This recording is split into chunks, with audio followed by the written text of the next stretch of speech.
Сәлем достар, сіздермен бірге Q-Life арнасы. Біз өткен видеоларда әлемдегі ең ақылды 5 робот жайлы көрген болатымыз. Егер де сіз бұл видеоны көрмеген болсаңыз, осы видеоның сипаттамасында және де бірінші пікірінде қыстырылған сілтеме арқылы өтіп көрсеңіз болады. Ал бүгін біз осындай әлемдегі ең ақылды 5 робот жайлы видеоның екінші бөлімін көретін боламыз. Видео басталмай жатып, лайк басып арнаға тіркелуді ұмытпаңыздар.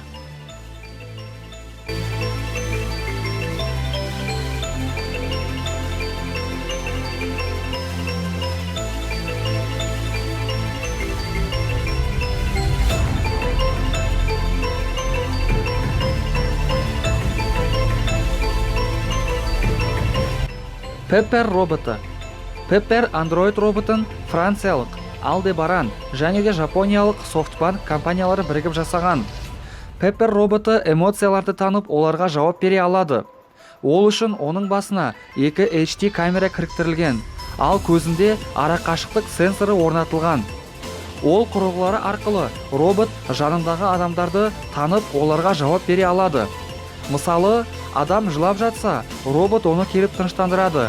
Ал адамның көңіл күйі түсіп, іші пысса, робот оны қуантады екен.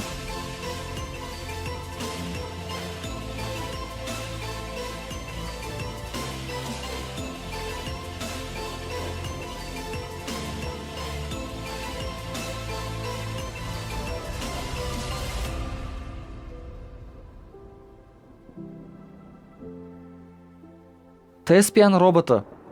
Теспиан роботы әлемдегі ең заманауи және эмоциялық роботтардың бірі болып саналады. Ол Ұлыбританияда жасалған. Робот қарым-қатынас жасау, қимылдарды көшіру, ән айту, би билеу, күлу және тіпті жылауды біледі. Робот 20 тілде сөйлейді. Теспиан әлемдегі сіз онымен шынымен байланыса алатын жалғыз робот. Оның өзін-өзі үйрету бағдарламасы стильге, интонацияға және тіпті сұхбаттасушының көңіл күйін білуге бейімделген. Сонымен қатар Теспиан Шекспирді оқи алады. Оның арқасында ол бірнеше рет қазіргі заманғы театрлық қойылымдарда ойнаған.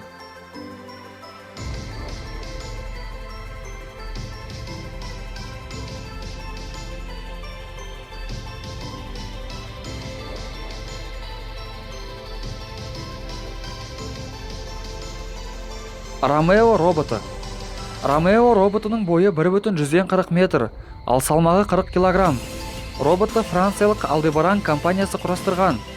Ол сөздерді танып, оларға жауап беріп және үй көмекшісі ретінде жұмыс атқара алады. Роботты мүмкіндігі шектеулі жандарға көмекші болу үшін ойлап тапқан екен.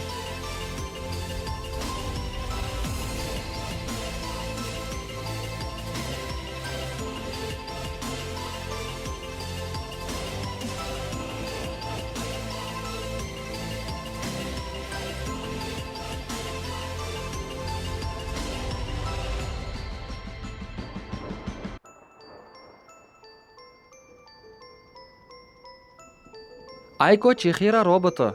Айко Чихира роботын жапониялық Toshiba компаниясы құрастырған. Робот Мицукоши сауда кешеніне келген қонақтарды қарсы алады. Ол адамдарға бұл дүкенде қандай тауарлар сатып алуға болатынын түсіндіреді. Toshiba компаниясы роботты адамға қатты ұқсатып жасаған. Айко Чихиро адамның қимыл қозғалысын, эмоциясын және мимикасын толық көшіре алады. Ол сөйлегенде ернін қимылдатады және де көзін жыпылықтатады.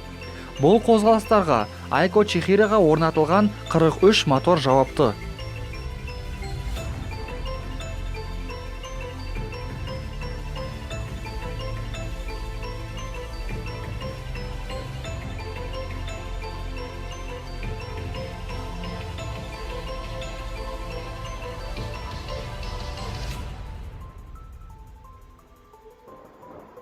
София роботы. София Гонконгтық Hanson Robotics компаниясымен құрастырылған адам тәрізді робот. Ол оқып, үйреніп, адамдардың мінез құлқына бейімделу және адамдармен жұмыс істеу үшін құрастырылған. Софиямен әлем бойынша өте көп кездесулер өткізілді. Ол 2017 жылдың қарашасында Сауд Арабиясының азаматшасы атанды және де мемлекеттің азаматтылығын алған ең алғашқы робот болып табылады. София 2015 жылдың сәуір айының 19 күні іске қосылды. Ол адамға көбірек ұқсағандығымен және мінез-құлқымен көзге түсті. Оның құрастырушысы Дэвид Хэнсонның айтуы бойынша, София қолдан жасалған интеллект иесі және визуалды ақпаратты талдап, адам беттерін ажырата алады. София адам қимылдарын, бет әлпетін қайталай алады және де белгілі бір сұрақтарға жауап беріп, алдын ала белгіленген тақырыптарға әңгіме дүкен құра алады. София барлығы 60 эмоцияны қайталай алады екен.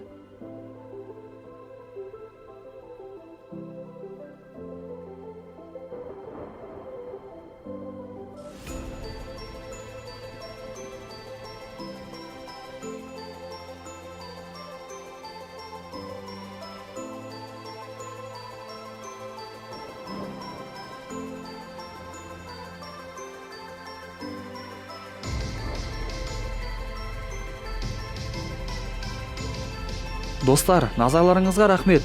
Видеоның соңында сіздерге айтарым, баршамыз Puzzle арнасын жақсы білеміз.